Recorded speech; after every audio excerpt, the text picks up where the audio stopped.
ओम नमो भगवते वासुदेवाय नमः। कल की कथा में आपने ध्रुव जी की महिमा सुनी थी। आज की कथा में हम अंगबेन एवं पृथु का चरित्र, पृथु की वंश परंपरा, रुद्र गीता एवं नारद जी का बहिर्राजा को उपदेश, स्वामी विद्यारण्य पर माता गायत्री की कृपा के प्रसंग की कथा का श्रवण करेंगे।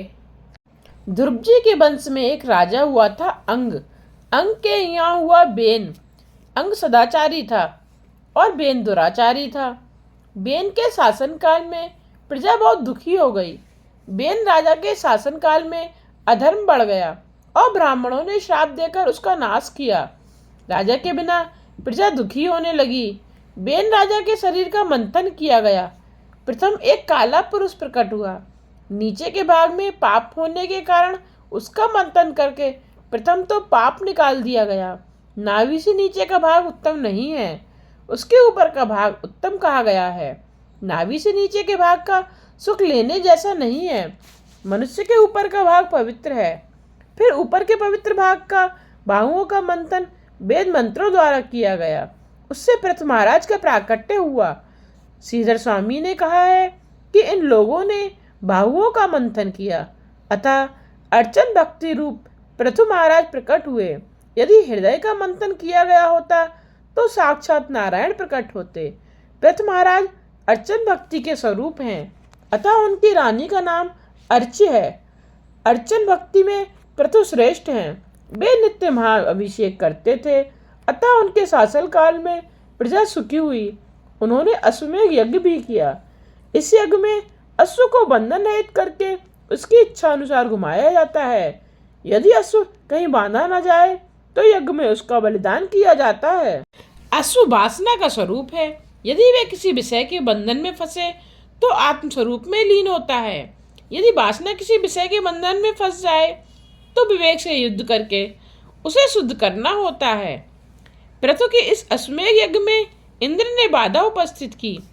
वे उस अश्व को ले गए। उस यज्ञ में अत्रि महाराज बैठे हुए थे। पृथु का पुत्र घोड़ा वापस ले आया। उस समय भगवान प्रकट हुए। पृथु ने भगवान से प्रार्थना की, मैं मोक्ष की इच्छा नहीं रखता, क्योंकि वहाँ आपकी कीर्ति की कथा सुनने का सुख नहीं मिल पाता।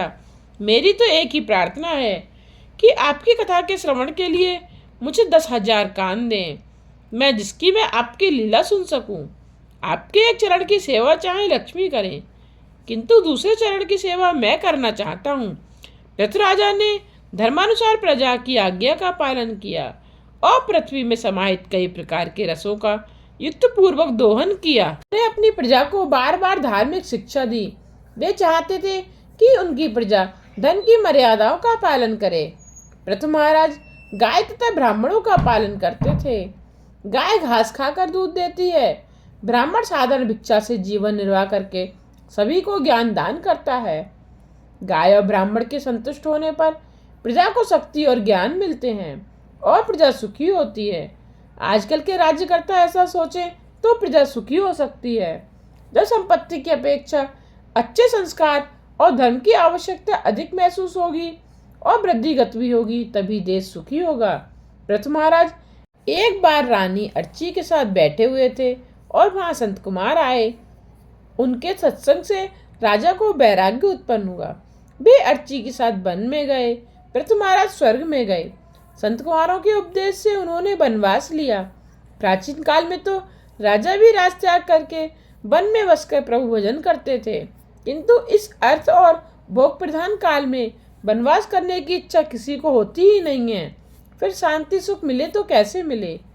पृथु के पश्चात उनका पुत्र विजिताश्व राजा बना। वे 3 बंधु थे, हर्यक्ष, धूम्रकेश और ब्रक।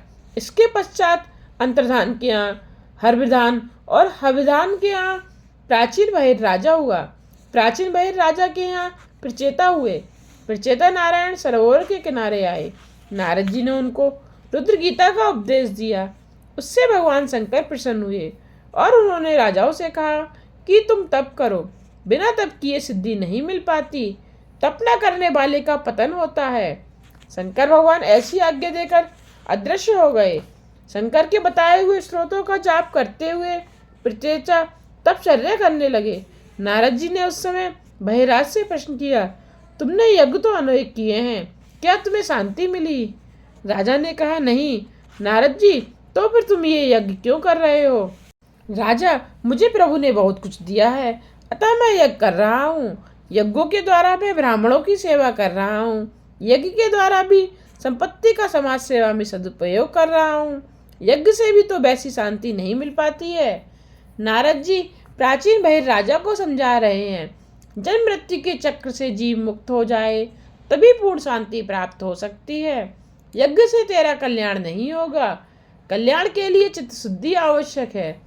चित्त शुद्धि होने के पश्चात एकांत में बैठकर ध्यान करने की आवश्यकता है। केवल यज्ञ करने से ईश्वर का साक्षात्कार नहीं हो सकता। तू स्वर्ग में तो जाएगा, किंतु तेरे पुण्यों का क्षय होगा, अतः स्वर्ग में से तुझे निकाल दिया जाएगा। इसलिए शांति से बैठकर तू आत्मस्वरूप का चिंतन कर। तुझे अपने ही आत्मस्वरूप का ज्ञान नहीं है। अब यज्ञ करने की आवश्यकता नहीं है। शांतिपूर्वक ईश्वर की तू आराधना कर। राजा ने कहा, आप बड़ा अच्छा उपदेश दे रहे हैं। नारद जी कहते हैं, तुझे अपने ही स्वरूप का ज्ञान नहीं है। जो स्वयं के स्वरूप को पहचान नहीं सकता, वह ईश्वर को कैसे पहचान सकेगा? मैं कथा में एक कथा सुनाता हूँ, ध्यान से सुनो। प्राचीन काल में एक पुरंजन नाम का राजा था। उसके एक मित्र था अभिज्ञात। पुरंजन को सुखी करने के लिए अभिज्ञात हमेशा प्रयत्नशील रहता था। फिर भी अपने प्रयत्न की उसे भनक भी ना पड़े, उसका भी वह ध्यान रखता था। ईश्वर ही अभिज्ञात है। ईश्वर अज्ञात रूप से जीव की सहायता करता है। जीवात्मा पुरंजन को सुखी करने के लिए ईश्वर अभिज्ञात दृष्टि करता है, अनाज उत्पन्न करता है। फिर भी वह पुरंजन को खबर तक नहीं होने देता। पुरंजन भी यह नहीं सोचता कि वह किसी की सहायता के कारण सुखी है। परमात्मा की लीला अभिज्ञात है, वह बुद्धि कुछ काम नहीं दे सकती। भगवान कहते हैं कि आसन करने का काम तेरा है और पाचन करने का काम मेरा है। पचामी अन्नम चतुर्विधम। जीव भोजन करता है और परमात्मा पाचन करते हैं। पेट में ठाकुर जी अग्नि के रूप में बसे हुए हैं। भोजन करने के बाद भगवान कहते हैं कि अब तेरा काम है सोने का और मेरा काम है जागने का। मान लो कि हम गाड़ी हैं, जीवात्मा यात्री है और परमात्मा चालक। यदि भगवान सो जाएं तो अच्युतम केशवम हो जाए। रेलवे का इंजन चालक सो जाए तो गाड़ी रुक जाती है। यात्री सो सकता है, चालक सुधराद ईश्वर नहीं। फिर भी जीव कभी सोचता तक नहीं कि उसे सुख सुविधा देने वाला कौन है। कर्म का संकल्प करने वालों को तो भगवान भी बल देते हैं। प्रभु का भजन प्रातः काल में किया जाता है। सूर्योदय के पश्चात तो औरों के रजोगुण तमोगुण के रचकर तुम्हें प्रभावित करेंगे, अतः तुम अच्छे ढंग से भजन नहीं कर पाओगे। जीव चाहे सो जाए, भगवान कभी नहीं सोते। पुरंजन जीवात्मा है, वह सोचता है कि मैं किसके कारण सुखी हूँ। सदा सर्वदा उपकार करने वाले ईश्वर को भूलकर घूमता फिरता हुआ वह 9 द्वार वाला एक नगरी में प्रविष्ट हुआ। यह नगरी है मानव शरीर। वहां पहुंचने पर एक सुंदरी से मिलन हुआ। पुरंजन ने उससे परिचय पूछा। स्त्री ने कहा कि मैं यह तो नहीं जानती कि मैं कौन हूँ, किंतु मैं तुम्हें सुखी अवश्य करूंगी। पशु जाति भेद मानते हैं। भैंस को देखने से बैल भिखारी नहीं होता। लोग गीता जी पढ़ते तो हैं, किंतु उसे व्यवहारिक रूप नहीं देते। भगवान ने कहा है कि ये जातियां बड़ाश्रम मैंने बनाए हैं। फिर भी आजकल के सुधरे हुए लोग कहते हैं कि हम बड़ाश्रम की व्यवस्था को नहीं मानते। जिनके जीवन में संयम नहीं है, सदाचार नहीं है, धर्मनिष्ठा नहीं है, प्रभु प्रेम नहीं है, वह सुधरा हुआ माना जाए या बिगड़ा हुआ। उनका जीवन सुधरा नहीं बिगड़ा ही है। सुधरे हुए लोग कहते हैं कि यह स्त्री बड़ी सुंदर है, सुंदर होनी चाहिए, फिर जाति चाहे कोई भी हो। कुल गोत्र का विचार किए बिना पुरंजन ने उस स्त्री से विवाह किया। उस सुंदरी में वह इतना आसक्त हो गया कि उसके घर 1100 पुत्रों का जन्म हुआ। उस स्त्री का नाम था पुरंजनी। वे पुत्र आपस में झगड़ते थे। बुद्धि ही पुरंजनी है। 11 इंद्रियों के सुखोपभोग की इच्छा ही 1100 संतानें हैं। एक एक के 100 पुत्र। इन पुत्रों के पारस्परिक युद्ध का अर्थ है संकल्प विकल्पों का संघर्ष। एक विचार उत्पन्न हुआ नहीं कि दूसरा उसे दबोचने दौड़ता है। 11 इंद्रियों में यह जीव फंस गया है। 5 प्राण शरीर की रक्षा करते हैं। इंद्रिय सुखोपभोग के संकल्प विकल्प ही 1197 हैं। संकल्प विकल्प से जीव बंधन में पड़ता है। बुद्धिगत संकल्प विकल्प जीवात्मा को रुलाते हैं। कई वर्षों तक पुरंजन ने इस प्रकार सुखोपभोग किया। कालदेव मृत्यु की पुत्री जरा के साथ विवाह करने की इच्छा कोई नहीं करता। पुरंजन की अनिच्छा होते हुए भी जरा ने उससे विवाह कर ही लिया। जो भोगोपभोग का सुख लूटता है उसे जरा से अर्थात वृद्धावस्था से विवाह करना ही पड़ता है। हमेशा याद रखो कि कभी न कभी वृद्धावस्था तो आएगी ही, जवानी तो जवानी अर्थात यौवन तो आएगा ही। योगी कभी वृद्धावस्था नहीं पाता। फिर एक रोज मृत्यु का सेवक प्रज्वर आया। प्रज्वर है अंतकाल का ज्वर। स्त्री में अतिशय आसक्त रहने वाला पुरंजन ने अंतकाल में भी स्त्री का चिंतन करते हुए देह त्याग किया।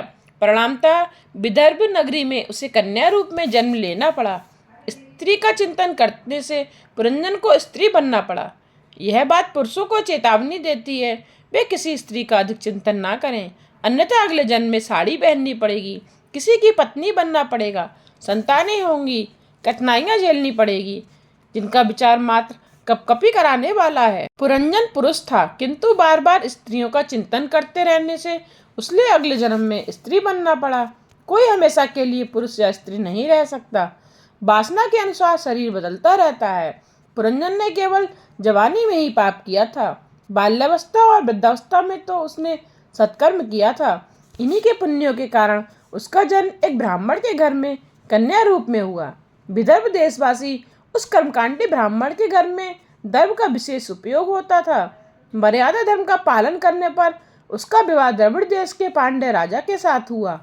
कर्म करने से चित्त शुद्धि होने के बाद विवाह हुआ। द्रविड़ देश तो है महारानी भक्ति का नहर। पांड्य राजा अर्थात भक्त पति से विवाह हुआ। कर्म करने से चित्त शुद्धि हो तो भक्ति की जा सकती है।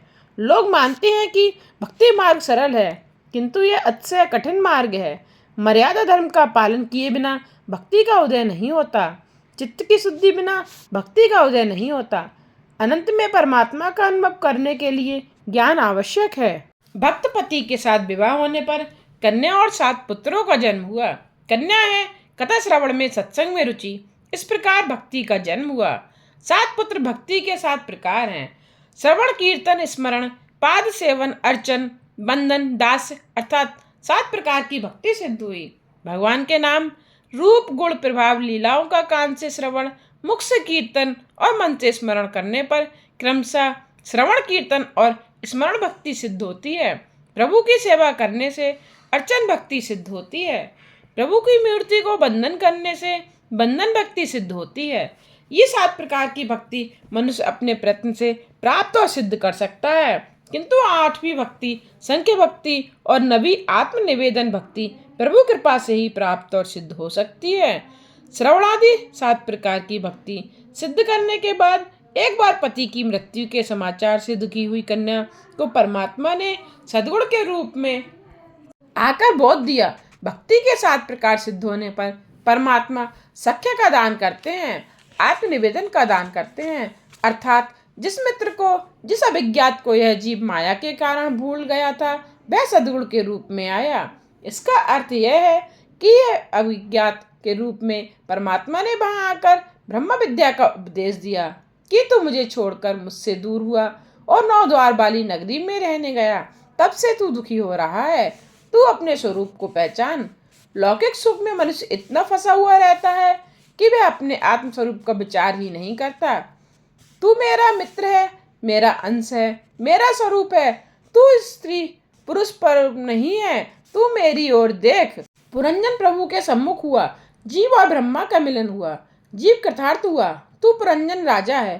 तू कई बार स्त्री बना और कई बार पुरुष, फिर भी तुझे तृप्ति नहीं हुई। अब भी जगत में कब तक और कितना भटकना है। परमात्मा का आश्रय लेकर उसका चिंतन करते हुए उसके स्वरूप में लीन होगा तो तू कृतार्थ हो जाएगा। भक्तमाल में अमरदास जी की एक कथा है। एक बार अमरदास जी ने अपनी माता से पूछा, माता मैं तेरे विवाह के समय कहाँ था? तो माता ने कहा, बेटा मेरे विवाह के पश्चात तेरा जन्म हुआ है। तो पुत्र ने कहा, माता तू गलत कहती है, उस समय भी मैं कहीं पर तो था ही, मेरा वहाँ मूल निवास कहाँ है? हमारी ये बुद्धि जानती है कि हमारा मूल निवास स्थान कहाँ है अतः जीव जगत में भटकता फिरता है। नारद जी ने प्राचीन बहिर्राजा को पुरंजन का आख्यान कह सुनाया। विषयों में जीव ऐसा फंसा हुआ है कि वह सोचता तक नहीं है कि वह कौन है। फिर यह परमात्मा को तो पहचान ही कैसे सकेगा। अपने को जो पहचान नहीं पाता वह भगवान को कैसे पहचान सकेगा। इस तरह जीवात्मा की कथा सुनकर प्राचीन बहिर्राजा को आनंद हुआ और बोला कि मैं अब कृतार्थ हो गया, अब मैं मात्र यज्ञ नहीं करता रहूंगा। वे अब भगवत चिंतन करते हुए भगवान में लीन हो गए।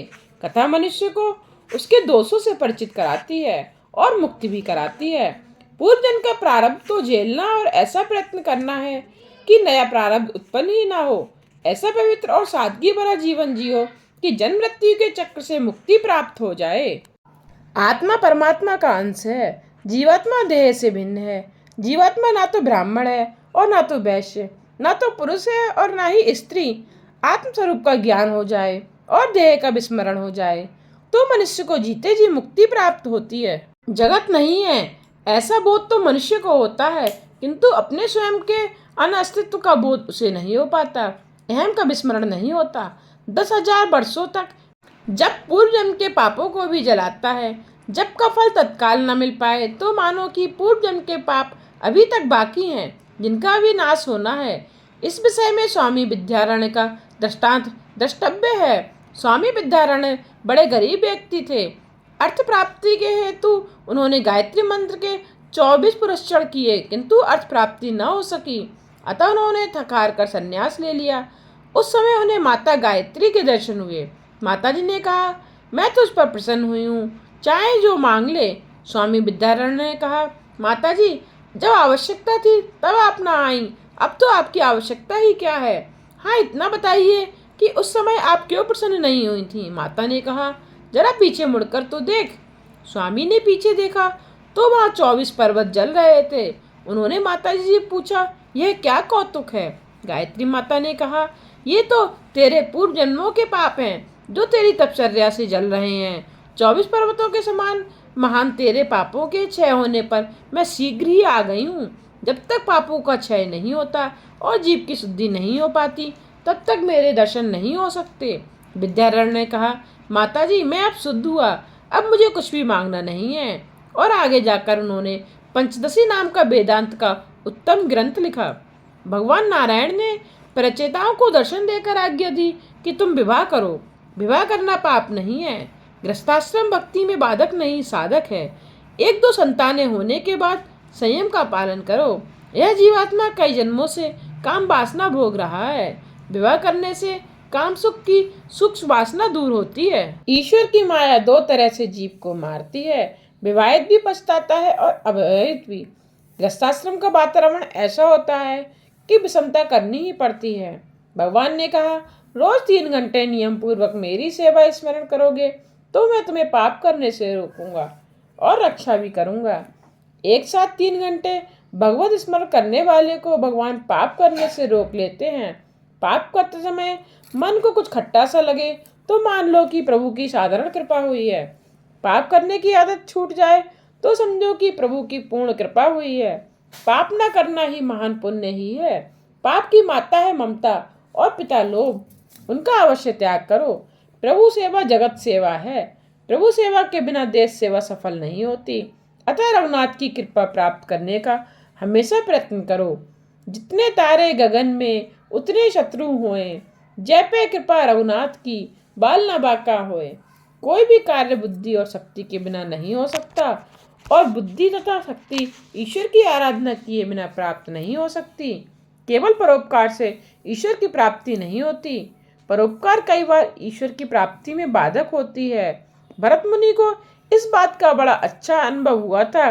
काम का अर्थ है घंटा, प्रहर का अर्थ है 3 घंटे। मनुष्य को चाहिए कि कम से कम 3 घंटे वह प्रतिदिन जप स्मरण करे। भगवान तुमसे संपत्ति नहीं समय मांगते हैं, उन्हें समय देना चाहिए। दुख का कारण मनुष्य का अपना स्वभाव ही है। स्वभाव को सुधारना बड़ा टेढ़ा काम है। तीर्थ स्थान से विष्णु याग करने से स्वभाव नहीं सुधरता। परमात्मा के ध्यान से जप करने से स्वभाव सुधरता है। अनेक जन्मों से यह जीव पाप करता आया है। पाप करने का स्वभाव भगवान के जप से, भगवान की कृपा होने से ही छूटता है। गृहस्थों को परिचिताओं की कथा द्वारा बोध दिया गया। भगवान कहते हैं, तुम मेरे लिए 3 घंटे खर्च करो, मैं 21 घंटे तुम्हारी निगरानी करूंगा। हे जीव, मैं तुम्हें पाप करने से रोकूंगा। जो मनुष्य भगवत दर्पण बुद्धि से कर्म करता है और जिसका समय मेरी कथा वार्ता में व्यतीत होता है, उसके लिए गृहस्थाश्रमी होने पर भी घर बंधन का कारण नहीं होता। वह संसार में नहीं फंसता और यह संसार भी उसे नहीं फंसा पाता। अन्यथा गृहस्थाश्रम में कामशक्ति और अर्थाशक्ति बढ़ती है। सभी को पूर्व के प्रारब्ध कर्मानुसार ही संतति और संपत्ति मिलती है, अतः उसका हर्ष शोक मनाना नहीं चाहिए। उसकी चिंता छोड़कर भगवान के भजन में लग जाओ। मन के शुद्ध होने पर जानो कि भगवान की कृपा हुई है, अन्यथा मनुष्य की वृत्ति तो अरहन की, चोरी की और सुई के दान करने से होती है। ऐसी वृत्ति छोड़नी चाहिए और मिट्टी, पत्थर, कांचन को एक समान मानने की दृष्टि प्राप्त करनी चाहिए। राका बाका जैसा वैराग्य होना चाहिए। राका और बाका नामक पति पत्नी कहीं जा रहे थे। राका आगे था और बाका पीछे। रास्ते में राका ने देखा कि एक स्वर्ण हार पड़ा हुआ है। उसने सोचा कि हार को देखकर बाका की दृष्टिमति भ्रष्ट हो जाएगी, तो वह उस हार को धूल से ढकने लगा। उसे ऐसा करते देखकर बाका ने पूछा, तुम यह धूल क्यों इकट्ठी कर रहे हो? राका ने कहा, वैसे तो कोई बात नहीं है। किंतु बाका ने जब सच्ची बात जानी तो उसने कहा, धूल को धूल से क्यों ढक रहे हो? क्या अभी तक तुम्हारी दृष्टि में सुमड़ और धूल दो भिन्न भिन्न वस्तुएं हैं? ऐसी भावना तुम्हारे मन में कैसे रह गई? तो राका ने कहा, तू तो मुझसे भी आगे बढ़ गई। तेरा वैराग्य तो बाका है और पत्नी का नाम की बाका पड़ गया। संतों के मन की धूल और सुवर्ण एक समान होते हैं। ऐसा ही अनासक्ति भाव होना चाहिए। किए हुए सत्कर्मों को, पुण्यों को भूल जाओ।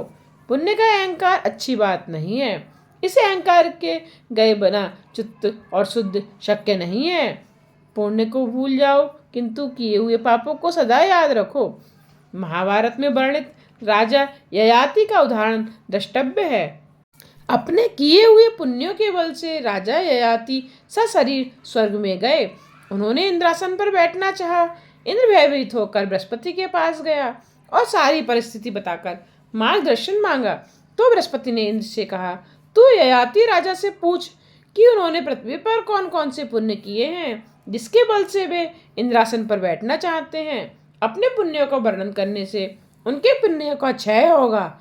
इंद्र ने बृहस्पति के परामर्श के अनुसार ययाति से पूछा। ययाति ने अपने पुण्यों का स्वयं ही वर्णन किया, अतः उन पुण्यों का क्षय हो गया और फलतः उनका स्वर्ग से पतन हुआ।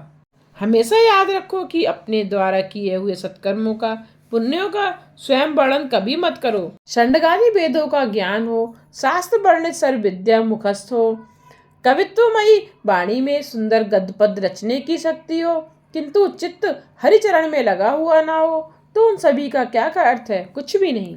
भगवान ने परिचिताओं को विवाह करने की आज्ञा दी। वे अपने घर गए, सभी का विवाह हो गया और सभी के एक एक पुत्र भी हुए। सभी परिचिता फिर नारायण सरोवर के किनारे गए। उन्होंने नारद जी से कहा, गृहस्थाश्रम के विलासी वातावरण में अपने सारे ज्ञान को, अपने लक्ष्य को हम भूल गए हैं। गृहस्थाश्रम में विषमता रखनी पड़ती है, जिसके कारण ज्ञान विस्मृत हो जाता है। शिव जी ने और भगवान नारायण ने हमको उपदेश दिया था, हम वह भी भूल चुके हैं। आप हमें फिर से उपदेश दीजिए। सारे जगत को कोई खुश नहीं कर सका। जगत को प्रसन्न करना बड़ा कठिन काम है। एक बार कोई पिता पुत्र एक घोड़े को लेकर जा रहे थे। पुत्र ने पिता से कहा, तुम घोड़े पर बैठ जाओ, मैं चलता रहूंगा। पिता घोड़े पर सवार हो गया। रास्ते में कुछ लोगों ने कहा, यह पिता कितना निर्दयी है, स्वयं घोड़े पर सवार है और छोटे से पुत्र को धूप में चला रहा है। यह सुनकर पिता चलने लगा और उसने पुत्र को घोड़े पर बिठा दिया। आगे रास्ते में फिर कुछ लोग मिले जिन्होंने कहा, यह पुत्र कितना निर्लज्ज है, जो जवान होकर भी घोड़े पर सवार है और बूढ़े बाप को पैदल चला रहा है। इनकी बात सुनकर पिता पुत्र दोनों घोड़े पर सवार हो गए। रास्ते में फिर कुछ आदमियों ने कहा, कितने निर्दयी हैं ये लोग, दोनों भैंसे जैसे हैं और छोटे से घोड़े पर सवार हैं। इनके बाहर से बेचारा घोड़ा दब जाएगा। इनकी बात सुनी तो पिता पुत्र दोनों पैदल चलने लगे। रास्ते में आगे फिर कुछ लोगों ने सुनाया, कितने मूर्ख हैं ये लोग, साथ में घोड़ा है फिर भी पैदल चल रहे हैं। एक बैठा तो भी टोका, दो बैठे तो भी निंदा, दोनों पैदल चले तो भी जली कटी सुनी। जगत में कैसा व्यवहार रखें, कैसा बर्तन रखें, समझ में ही नहीं आता। किंतु परमात्मा को प्रसन्न करना इतना कठिन नहीं है। जो परमात्मा को प्रसन्न कर सकता है वह जगत को भी प्रसन्न कर सकता है, क्योंकि भगवान ही जगत के उपादान कारण है। रामचंद्र जी कुटिल के साथ भी सरल व्यवहार करते थे, किंतु कृष्ण सरल के साथ सरल और कुटिल के साथ कुटिल व्यवहार रखते थे। यह है दोनों के अवतारों की भिन्नता। जगत को तो रामचंद्र जी भी प्रसन्न नहीं कर सके थे, तो सामान्य मनुष्य तो कर ही क्या सकता है। समाज को राजा नहीं संत की ही सुधार सकता है। रामदास स्वामी मन को उपदेश देते हैं, इसलिए जगत को खुश करने की वृत्ति और इच्छा छोड़कर ईश्वर को ही प्रसन्न करने का प्रयत्न करो। प्रभु को प्रसन्न करने के 3 मार्ग नारद जी ने 14 स्कंद में बताए हैं। जीव मात्र के प्रति दया, जो कुछ भी मिले उससे संतुष्टि, सभी इंद्रियों का संयम, इन 3 उपायों से परमात्मा शीघ्र ही प्रसन्न होते हैं। इन बातों को कार्यान्वित करने पर भगवान कृपा करते हैं। सभी इंद्रियों को संयमित करो और विषयों में उनको रमने ना दो। संयम के बिना जीवन सरल नहीं हो सकता।